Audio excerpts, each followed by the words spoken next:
Taux d'intérêt, taux d'endettement, taux d'emprunt, taux d'usure, durée d'emprunt. Voilà autant de sujets, autant de conditions de crédit aujourd'hui. Et se pose la question, est-ce toujours intéressant d'investir dans l'immobilier? Est-ce que les conditions bancaires aujourd'hui sont propices à l'investissement immobilier? C'est ce que je te propose d'aborder dans cette vidéo et on commence tout de suite. Bonjour à tous et bienvenue sur cette chaîne destinée à l'investissement immobilier. Je suis Céline Médéou, épouse d'Orido. Je suis immopreneur, une personne qui fait du business avec l'immobilier. Et c'est ce que je t'apprends à faire au travers de cette chaîne, avec des contenus gratuits et également au travers de mes formations, de mes accompagnements. Si le sujet t'intéresse, je t'invite tout de suite à t'abonner à la chaîne et activer ta cloche de notification. Et deuxième chose, regarde dans la barre de description de cette vidéo, tu trouveras des liens très intéressants, notamment le lien vers ton cadeau de bienvenue si tu es un nouveau ou nouvelle sur la chaîne ou si tu y étais déjà. Depuis une semaine, j'ai mis en place un nouveau cadeau de bienvenue, les 10 commandements de l'investissement immobilier rentable pour t'aider à voir plus clair sur ce sujet-là si tu démarres dans l'immobilier. Alors, notre sujet du jour, c'est de parler des conditions d'emprunt, des conditions bancaires aujourd'hui pour pouvoir investir dans l'immobilier. Il y a quelques années, on avait des taux autour de 1%. Aujourd'hui, ce n'est plus le cas. Aujourd'hui, tu vas emprunter sur 25 ans. Sur 25 ans, hors ta résidence principale, ou parfois certaines banques peuvent encore donner des taux intéressants. Quand tu veux faire du locatif, tu es tout de suite à 3%, 3,5%, 3,8% de taux d'emprunt. Sur le taux d'usure, pareil, le taux d'usure a augmenté parce que justement le taux d'emprunt ne fait qu'augmenter. Et malgré ça, le taux d'usure n'arrive pas à suivre comme il le faut le taux d'intérêt bancaire. Ce qui fait que beaucoup de dossiers, parfois encore aujourd'hui, sont bloqués parce que le taux d'usure dépasse en fait le TAEG, le taux global de financement du projet, et donc les gens ne peuvent pas se faire financer, et c'est pour ça qu'il y a beaucoup de retours à la vente de biens qui étaient signés en compromis par quelqu'un mais finalement qui n'arrive pas à obtenir son crédit. À part ça, tu as également le fait qu'aujourd'hui tu ne peux plus emprunter sur plus de 25 ans, ça c'est vrai, depuis quelques années, je crois que c'est depuis 2021, début 2022 qu'ils ont scellé ça. Ne pas pouvoir investir dans l'immobilier à plus de 25 ans, sauf si tu fais du neuf. Bon, j'ai fait des vidéos, n'hésite pas à aller regarder. J'ai tellement fait des vidéos hyper intéressantes sur cette chaîne. N'hésite pas à aller fouiller. En 2022, j'en avais parlé, j'avais détaillé les nouvelles règles du HCSF, au Conseil de la stabilité financière. Donc, aujourd'hui, on a toutes ces contraintes-là. On a aussi le fait qu'aujourd'hui, plus qu'avant, le 110%, ça veut dire faire un crédit dans lequel tu mets zéro apport, donc tu mets zéro argent, fonds propres de ta poche, et c'est de plus en plus rare. Donc, les gens me posent la question, je vais te mettre la question là, qu'est-ce que je pense des conditions bancaires aujourd'hui? Sous-entendant, est-ce que c'est encore intéressant de faire confiance aux banques? Est-ce que c'est encore intéressant d'investir du coup dans l'immobilier? Tu vas quand même pas investir 300 000, 500 000 euros cash. Donc, est-ce que c'est encore intéressant d'aller demander des financements bancaires et donc de pouvoir investir dans l'immobilier? Ma réponse ne change pas. Ma réponse est toujours oui. D'accord? Lorsque les règles changent, ça ne veut pas encore dire que le domaine n'est plus intéressant. Ça veut dire simplement qu'il faut comprendre les règles et savoir comment maintenant rejouer ces tours pour pouvoir toujours être rentable, pour pouvoir faire le business en question en fait. Lorsque les règles changent, ça ne veut pas dire que tout est perdu. Tout est perdu pour la personne qui ne réfléchit pas. Tout est perdu pour la personne qui ne sait pas analyser les choses. Tout est perdu pour la personne qui ne sait pas optimiser les choses, réfléchir, s'adapter aux nouvelles règles. C'est tout, d'accord? Donc, aujourd'hui, l'immobilier est toujours intéressant. Aller voir une banque pour pouvoir investir dans l'immobilier est toujours intéressant, ok? Donc ça, c'est clair. On a dit que les conditions changent et c'est vrai, pour rappel, comme je l'ai dit, le taux d'intérêt, ça a augmenté, mais à côté de ça, tu peux toujours avoir ton différé de remboursement, d'accord? Le différé de remboursement, c'est le temps pendant lequel tu as ton crédit, tu commences à faire des travaux, même tu loues déjà le bien, et pendant ce laps de temps, tu ne payes pas encore ton capital emprunté. Ou des fois, tu payes rien même, d'accord? Soit tu payes ton capital, tes intérêts d'emprunt, ou des fois, tu ne payes rien, tu ne payes pas ton capital, tu ne payes pas tes intérêts, ça s'appelle le différé total. Au-delà de ça, tu peux avoir la période de préfinancement de 3 ans, qui est aussi un peu comme le différé de remboursement.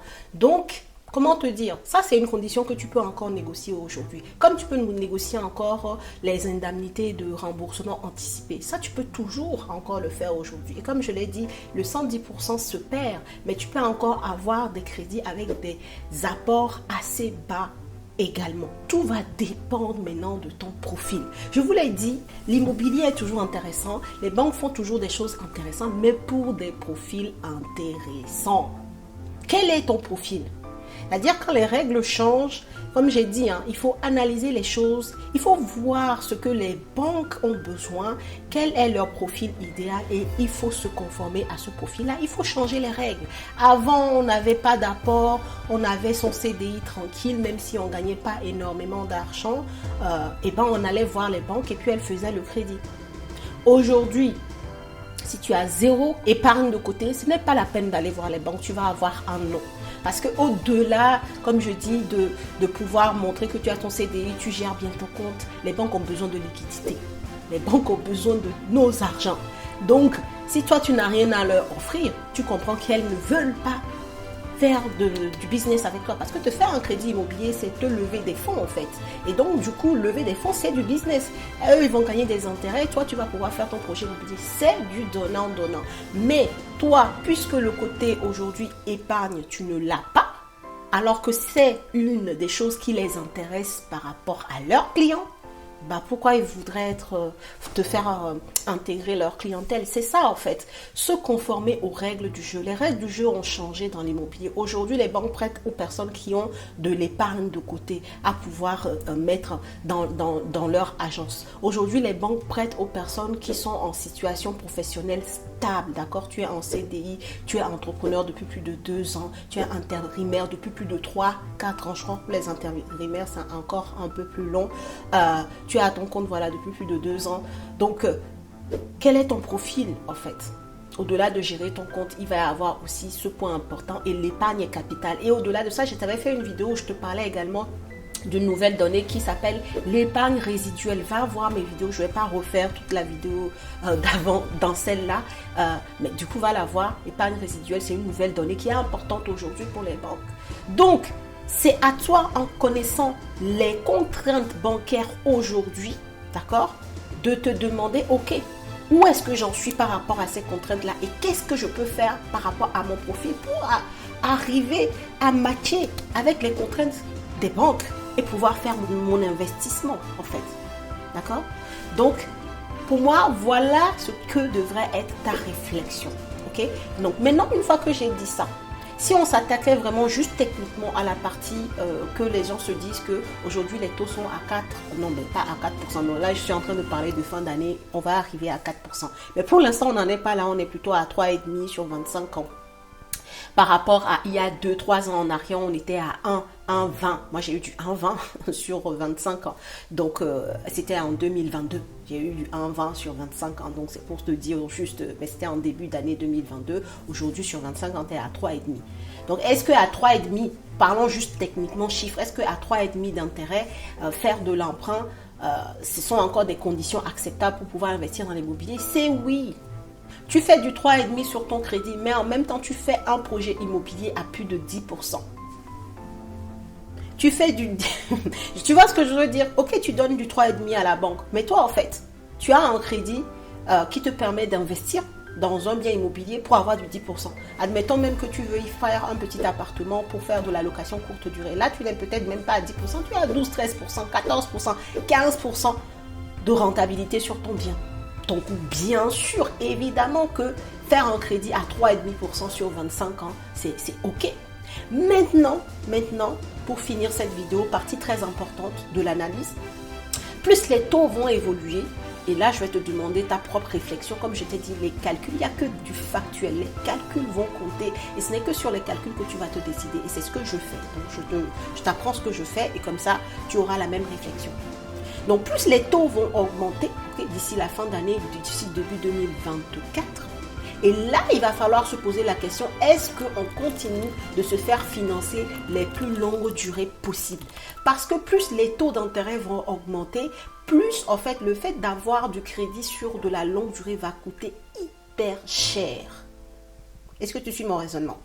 Quand les taux étaient bas, Et pour moi, 3,5 encore, tu peux aller sur 25 ans. Maintenant, tu fais ton calcul, ce que ça te rapporte sur 25 ans versus ce que tu payes à la banque en termes d'intérêt sur 25 ans. Mais tu vas voir en faisant ce calcul à 3,5%, si tu as une bonne rentabilité, viens dans ma team, viens dans mon accompagnement pour que je t'apprenne comment on trouve des biens rentables. Ça ne t'appartient qu'à toi. Si tu sais faire, fais-le. Quand tu trouves des biens intéressants, des biens assez rentables, pas hyper rentables, assez rentables, 3,5%, ce n'est pas un problème.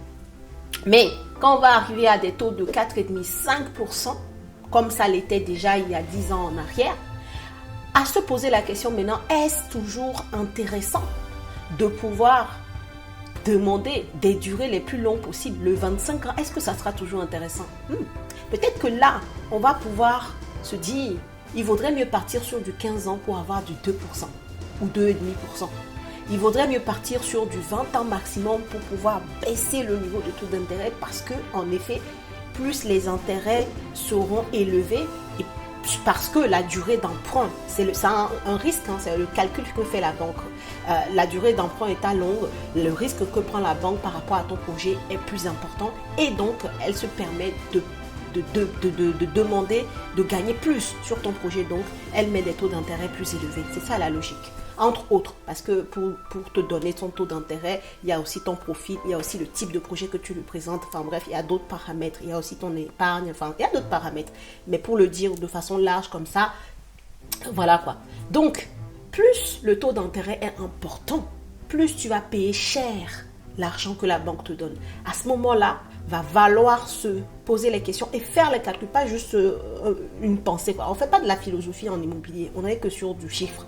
Donc, regardez quand la banque va te faire sa proposition, qu'est-ce que ça te coûte un crédit sur 15 ans par rapport au taux d'intérêt du 15 ans sur 20 ans ou sur 25 ans. Et à ce moment-là, se poser la question, est-ce qu'il ne vaudrait pas mieux partir sur une durée d'emprunt un peu plus courte pour pouvoir maîtriser le coût du crédit. Ok? Donc cette réflexion-là, il faut commencer à l'avoir en tête.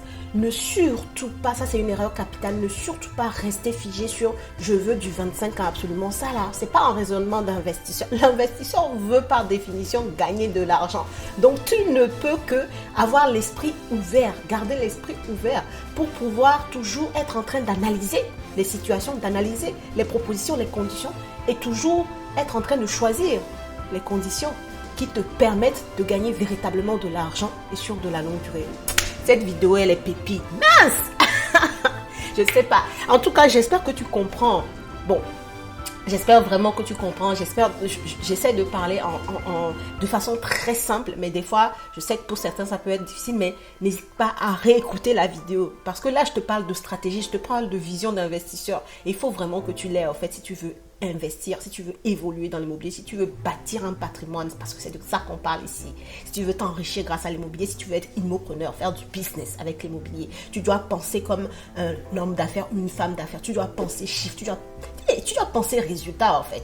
Et tu dois mettre tous les paramètres voilà, au même niveau et les analyser, prendre de la hauteur et choisir ce qui est bon pour toi. Non pas être figé sur une certaine condition donnée. Ok? Donc, voilà ce que je voulais te partager dans cette vidéo. S'il te plaît, mets-moi en commentaire ce que tu en penses parce que ce sujet il est très important. Comme j'ai dit aujourd'hui, c'est une vidéo un peu particulière mais très intéressante. En tout cas, si tu as compris, tu comprendras la valeur que c'est. Et mets-moi tes réflexions, dis-moi ce que tu en penses. Like, partage la vidéo, abonne-toi si ce n'est pas encore fait. Et moi, je te dis à la prochaine vidéo.